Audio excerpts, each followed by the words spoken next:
Stephanie. And we're Sisters of the South. Back to you with another story this week. First, we want to remind everyone to please hit the like button at the bottom of the screen. Subscribe for true crime content every week, which is absolutely free and nothing else is free. And please share our videos. We are trying to make it to 500 subscribers. The more subscribers we have, the more viewings we have, the more content we can get out to you guys. So we are really trying to get there. Yeah, and we're excited to keep sharing content with you. So please get our information out there, and the more comments and likes that you give us, the better our algorithm will become. So thank you so much. We also want to bring attention to our beautiful city of Houston, who just got hit by a Category 1 hurricane. Yeah. We are okay. We just have a lot of people without power, and we just want to lift up our thoughts and prayers to everyone without power. We've talked to a lot of people recently. They've gone almost a week without power. Yeah. It is over 100 degrees here. It is very hot. And some of these kids they're older or they have children, and it's very hard to deal with no heat. Some of them don't have generators. Yeah. I mean, they're just trying to hang in there. So let's just lift our city up and in prayer, and just pray that we can get the power back on. We were kind of let down by our energy people here. Yeah. And well, hey, we're a bunch of tough cookies here in Houston, Texas. We're not a stranger to storms and things like that. But when you go a week without any type of electricity in the hottest part of our season, it's really tough, and it messes with your mental your mental mind and your mental capacity to be able to function. So it's been absolutely miserable for a lot of people. So if y'all could just lift us in prayer. Lift us up in prayer. Houston's a great city, and we just we'll make it through. We just gotta hang in there a little bit longer. Also, we want to give a shout out to SoFly. They are a great embroidery company that does our merchandise. Yeah. So here's a video for you to watch. This is how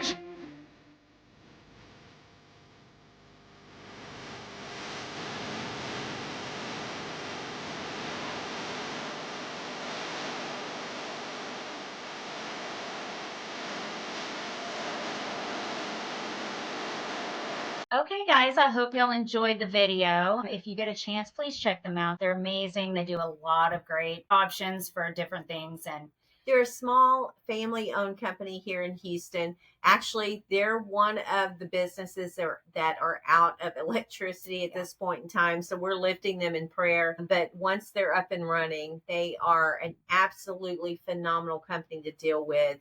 They deal with personalizing embroidery and laser works and personal keychains, caps, shirts, anything like that you need. They'll work with you, and they have wonderful customer service. So if you can, please check them out and at least give them at least one opportunity. They'll make any occasion special for you. So please check them out. Yeah, they do great work, guys. They do. So, all right. And with all of that being said, let's get on with the story. Okay, so let's get started. So we're going to take a little trip, and I love the time machine, guys. That is my gig. So we're going to get in that time machine, and we're going to fly back 55 years to March 16th, 1969. It was a time where most homes were a one-income family, and most families only had one car. So if you can imagine today, a one-car family, that's very stressful. But back in the 60s, that was fairly common. It was the year of Woodstock in upstate New York. Neil Armstrong and Buzz Aldrin walked on the moon. The Manson murders shocked Hollywood and tainted the hippie movement. And let's not forget the protesters all across America due to the rising tension of the Vietnam War. Now, I will tell you that I was not born yet in 1969, but our father was in the Vietnam War. So we've talked a lot about that era. And so I kind of feel like I can transport myself back to that and think about that era. And it seems so much simpler. And people were trying to figure out their walk of life and where they wanted to take America at that time. So it is a complete national movement at this point in time.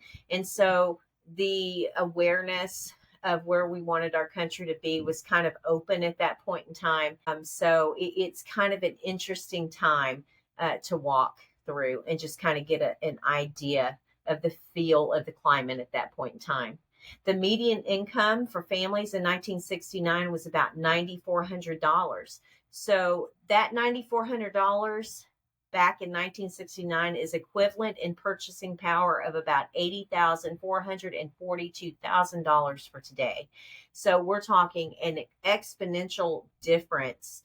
I can't imagine that $9,400 would be equivalent to making $80,000 today, but that's how large our economical climate has raised since then. It's incredible, but $9,400, even though it seems simple and very small today, it could get you a lot back in 1969. In March of 1969, the number one song was Dizzy by Tommy Roe. Top grossing movie was Butch Cassidy and the Sundance Kid with Robert Redford and Paul Newman. And guys, if you've never seen that movie, stop and put it on right now. That is an excellent movie to watch. You have got to see it. It is a classic, and it kind of takes you back to that time, but actually takes you further back from that time. So it's a classic, and you need to watch that. It's an excellent movie. The governor of Texas back in 1969 was John Bowdoin Conley Jr., and the president in the United States at that time was Richard Nixon. Richard Nixon. The population of Houston, Texas in 1969 was 1,560,000 people. The 2020 census shows 2,314,157 people. We've grown exponentially. Houston is hugely grown, and we're one of the most dynamic and diverse cities in the United States of America.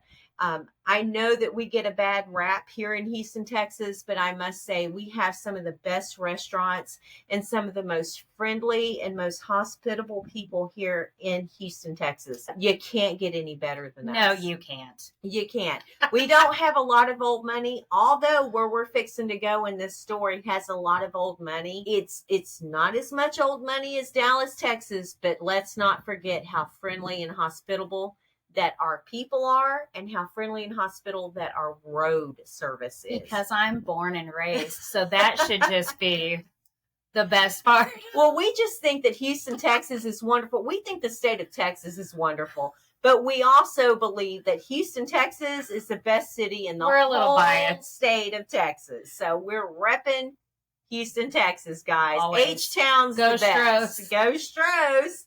So, yeah. So there you go. We love Houston, Texas.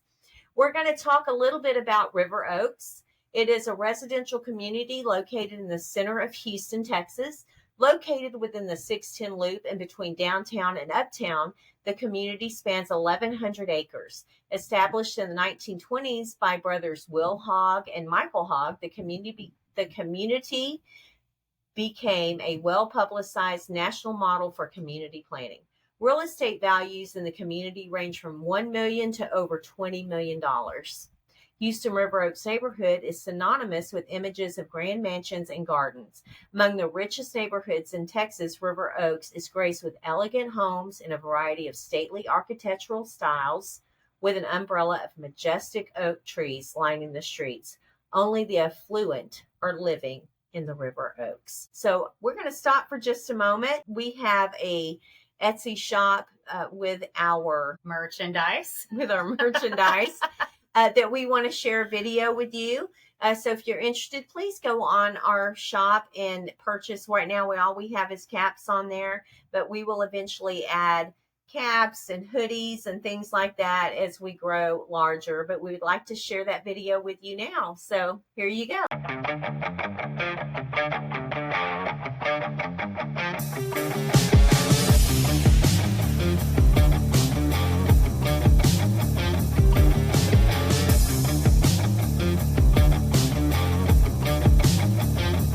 guys, I hope you enjoyed that video. Please go check us out. Right, like she said, right now we just have a lot of caps, but it's cap season, it's hurricane season. You always need a cap to throw on in the pool, or if it's raining, caps are always a good way to go. So please check us out and see how you like it. Absolutely. And all made by SoFly. SoFly! SoFly. All right, let's get back to that story. So from the outside, Joan Robinson Hill's life looked like a fairy tale. Born Joan Olive on February 6, 1931, she had been given up for adoption at a young age by her unmarried mother and had been taken in by a Houston oil baron named David Ashton Robinson, known as Ash to his friends, and his wife Rhea, when they discovered that Rhea could not have children of her own. It is rumored that Ash's mistress had become pregnant and Ash and his wife had adopted Joan. So just a little backstory, Ash had a mistress, and it is said that she had become pregnant by Ash and had the baby. And instead of keeping the baby herself, she allowed Ash and his wife Rhea to adopt the baby, which was actually Joan. So that is the rumor.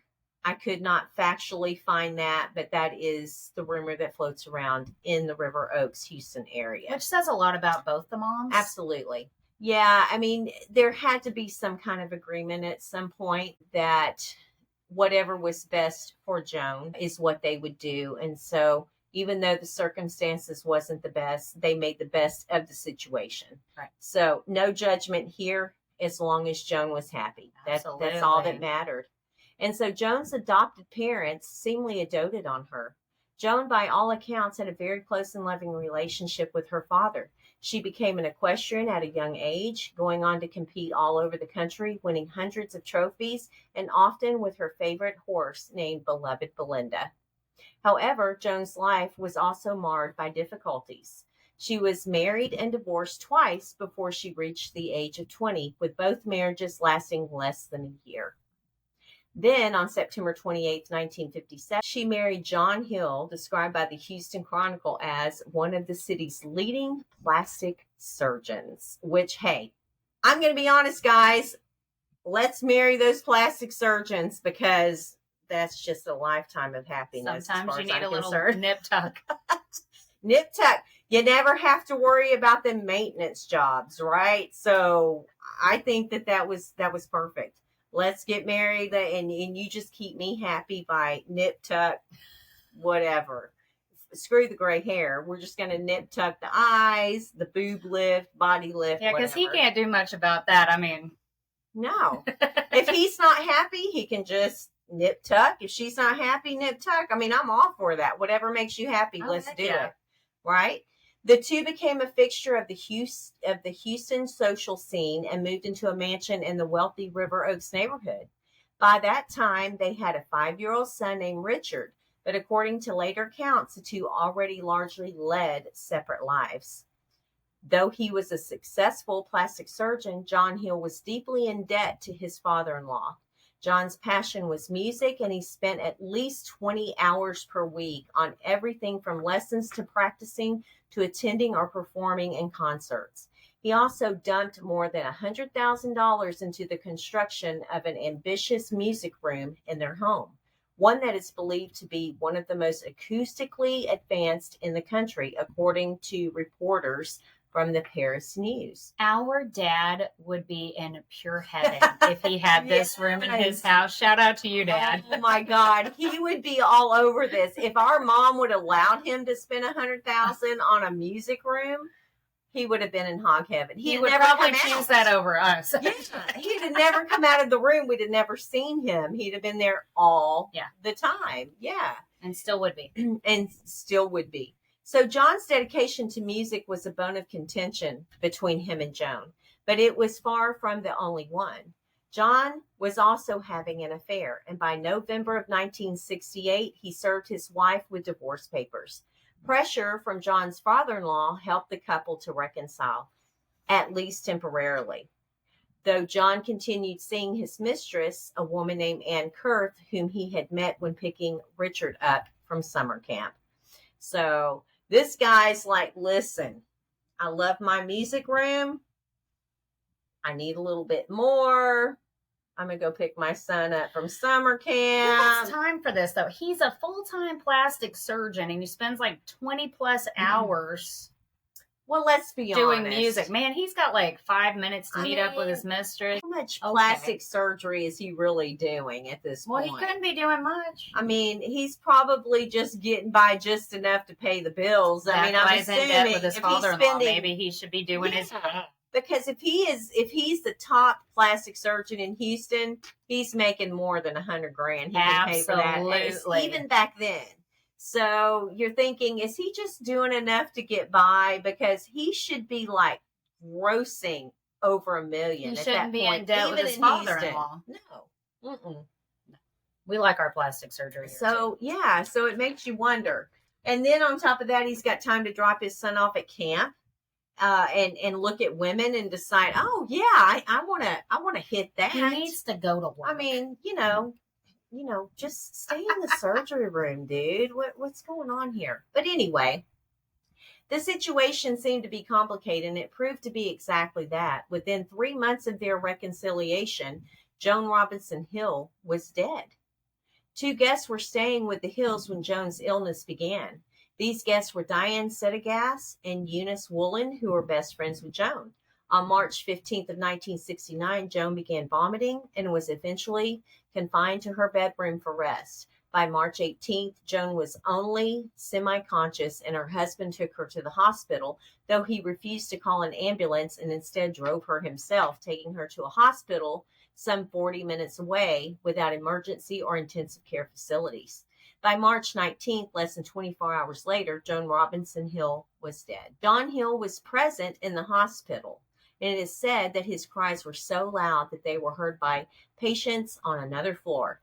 Despite this, he would shortly find himself charged with murder. The beginning of the charges stemmed from the fact that John Hill ordered his wife's body to be taken away immediately by a funeral home. Within 5 hours of her death, Joan's body was already in the process of being embalmed, despite the fact that Texas state law required an autopsy for anyone who had died in a hospital within 24 hours of admittance. So, listen, if my wife is that age, I'm going to want an autopsy. I want to know why the heck she's dead. Well, absolutely. But he also had his influence that pushed past the Texas state law. Well, he's a doctor. Absolutely. And he knew who to talk connections, to. He knew the people. Right. And so it makes you think, hey, does he have reason to push it? Well, they should have thought about that. I agree with that. The law should have come into play and said, hey, we're stopping this. She's too young. We need an autopsy. Period. Well, I absolutely agree, but I also know that his influence did all of that. I'm just saying, like, they should have said, why does this guy need this? Yeah, why is he pushing for immediate, embalming? Yeah. Because once you embalm a body, you might be able to get some toxicology from that, but you can't do a full-blown autopsy. But several autopsies were followed. But were ultimately unable to determine a definite cause of death, partially due to the interference caused by the premature embalming. So you can't get a full, thorough autopsy if you've already been embalmed. But he pushed that. He wanted it done immediately. I can't imagine, even though you're traumatized by the situation, don't you want to know what caused the problem? I would stop everything until I knew what caused the problem, right? And especially if you're a physician. Innocent people would say, want an autopsy. I'm a doctor. I want to know what happened to my wife. What happened to her? I'm not a doctor, but I'm going to say I need to know what happened to my husband if he dies that young and he's that sick. Especially if you're a doctor. Wouldn't you want to know? Well, yeah. Even on top of that, just think about it. He's a plastic surgeon. You're basically a scientist. I mean, wouldn't you want to know? I don't get it, guys. Are you just, let's hurry up and get her in the ground so I can get married to my mistress? I don't know, but that's what it looks like. Maybe that's not what was in his brain, but that's what he's smelling like that right now. Okay. Red flag. Red flag, these men who want to get their wives embalmed or cremated immediately. You don't look innocent, okay? Just slow your roll, okay? Let the process happen naturally. So, with that being said, it just gets me worked up. These men or women, it just gets me worked up. People. Ash Robinson used the considerable influence that his fortune lent to him to push the district attorney to launch a murder investigation, ultimately leading John Hill to be the first person ever indicted by the state of Texas on the charge of murder by omission, as the jury found that he had intentionally contributed to his wife's death by not getting her medical care sooner. There was yet another complication waiting in the wings, however. And you know what? Kudos to Joan's dad, because it doesn't sound like anybody else wanted to stand up for her, or nobody would stand up for her. Absolutely. Did anyone talk to the friends that were there? Yes. They were all spoken to. And there is a story. There is a story that I did not put in here that he had brought home that the husband had brought home some like donuts during the time that they were there. And Joan, he had brought home chocolate filled donuts specifically for Joan. Well, of course he did. Yeah. And then brought other flavors for the two friends that was there. Well, Joan didn't want the chocolate donuts. But he was insistent that Joan needed to eat the chocolate donuts. And Joan's like, I don't want chocolate donuts. He's like, no, you're going to eat the chocolate donuts. Maybe I want raspberry jelly. He's like, no, you're going to eat them. So he basically forced her for 2 days in a row to eat these chocolate-filled donuts. Okay. And she became sick at that time. Now, I did not put that in the story, and there's more detail to that. But the friends were like, it was really odd, because if he knew that she didn't like chocolate-filled donuts, why would he bring them home to her? But he was very insistent that she needed to eat these donuts.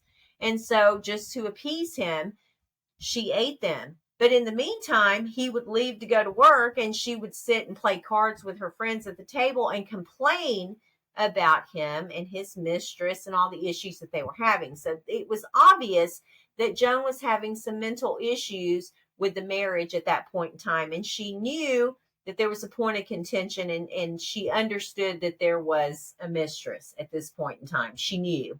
But she didn't think he was trying to poison her. But the friends later on started thinking, that's really odd. He knows Joan don't particularly like chocolate donuts, so why was he force feeding those to her? So it's questionable.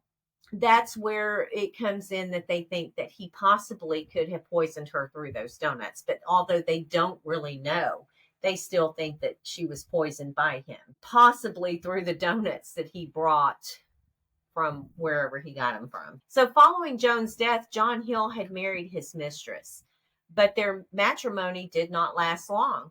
At his murder trial, Ann Kurth testified against him, claiming that he had confessed to her that he had murdered his wife and that he had tried to kill her on 3 separate occasions. Unfortunately, because her testimony contradicted the prosecution's case of murder by omission, it opened up an opportunity for John's lawyer to move for a mistrial. So listen, if your mistress marries you and then she comes back and says, this bitch here killed his wife, red flag. Yeah, there's a big red flag. Because literally, wives typically don't testify against their husband. As a matter of fact, they won't even put you on the stand. It's not something that's done. But she literally said, nah, I want to testify against him. Well, yeah, because she didn't want to end up the next victim. She don't want to be dead. Right? So she's like, no, I'm willing to testify against him. This man's crooked as hell. He's going to try to kill me. Well, yeah, why wouldn't he? So she turns state with evidence. A chocolate donut. With a chocolate donut. Listen. That bastard. You want to kill me? Give me a chocolate donut. I love the chocolate donut. So she's like, hey, this MFer ain't going to try this shit on me. Nah, you ain't feeding me no donut. Don't bring me any donuts. No, I'm just going to turn state evidence and I'm going to tell on your ass. Okay. And you know what? I don't blame her. I'd have done the same. First of all, I wouldn't have married him. Okay, any man with that kind of baggage, nah, I'm good. Yes. I'm good. I'm good. Now your wife come up dead. Nah, I'm good. I'm good. I don't care. Oh, you're a plastic surgeon and live in a mansion in River Oaks. Yeah, I'm good. I'm good. I'll move on. Okay, no thanks. But I mean, to each his own. Okay, she learned really quick.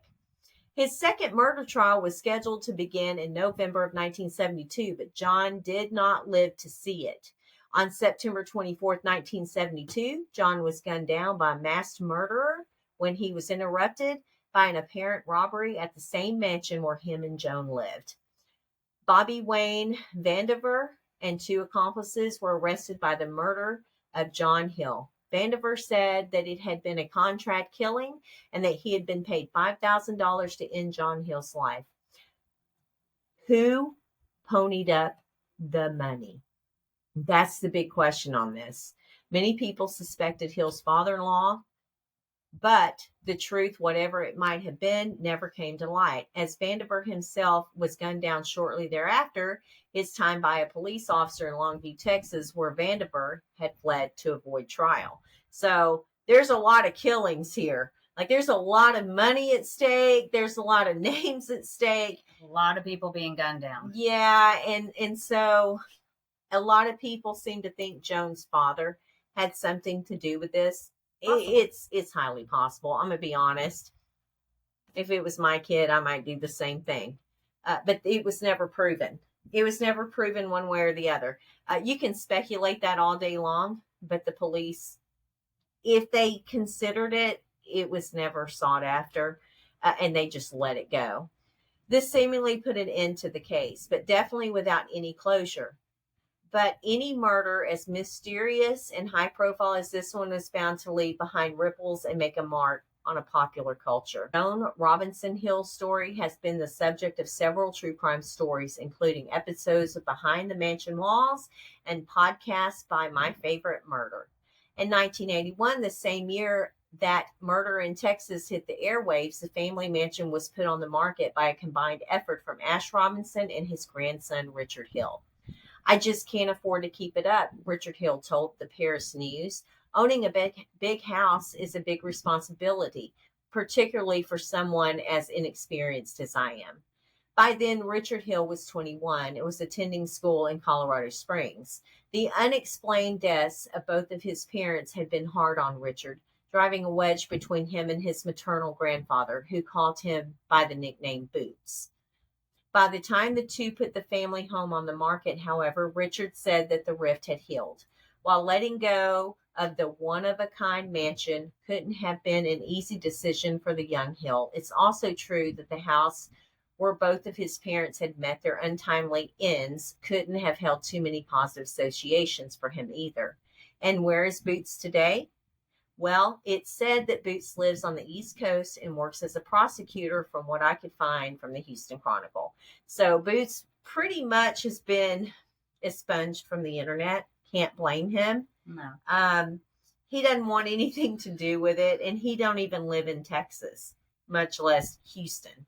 My husband and I did go down to River Oaks, and we found the home. And I do have some pictures we'll pin in here so you can see. They weren't the greatest of pictures that I could take because there's a lot of shrubbery, but I did get some pictures of the address, and you can see the downtown skyline of Houston on where we were at. But it's a beautiful home, and it's in the historical area of River Oaks, and it's absolutely gorgeous. So just knowing that it stands there today, it's really nice to be able to see it, but it's kind of catastrophic as well, knowing what went on the inside of the walls of that home. It has a history, and if only walls could talk, that's the only way you're going to know the truth at the end of the day. But it still stands, guys, and they have the placard, so I'm pretty sure that they're used to people stopping by and taking a look and seeing. Well, what is it? The home. It's a home. Someone lives there. Someone actually lives there. There were cars parked in the driveway. They've redone the front of it from what it looked like, of course, in the 60s, but it's still the magnificent, glorious mini mansion historical mansion that it was back in the 60s. And of course, the home is probably way older. It's way older than the 60s. It was probably built in the 30s or 40s, I would say. But it is beautiful. And it's in one of the most timeless areas of Houston. So it was just kind of unique to go down there and see it. And then take a little trip. My husband and I took a little trip down River Oaks and ended up having lunch there. But it's really sad to know that something happened like that there, and yet it's never been solved to this day. So my question is, guys, what do you think? My personal opinion, I think he poisoned her. That's my personal opinion. I think agree. Yeah, I think he poisoned her. I think that he had a reason in his mind to poison her so he could move on, not have to pay for alimony, not have to pay for child support and what have you. But he just carried that baggage on into that second relationship, and it just ended up biting him in the ass. Well, that usually happens when you confess murder to your new wife. Well, that absolutely. you killed your previous wife. wife. You don't confess. That usually becomes a problem in the marriage. You don't confess murder to your wife and then treat her like shit. Well, does that make sense? No. He clearly wasn't a great husband to begin with. Well, it doesn't sound like he was a great man. Well, yeah. Yeah. So with that being said, my personal opinion is I think that he took her out. I think that Joan's dad said, F you, you're not going to get away with this. I'll take care of this. And so he hired somebody to take care of him, and it just all kind of resolved itself.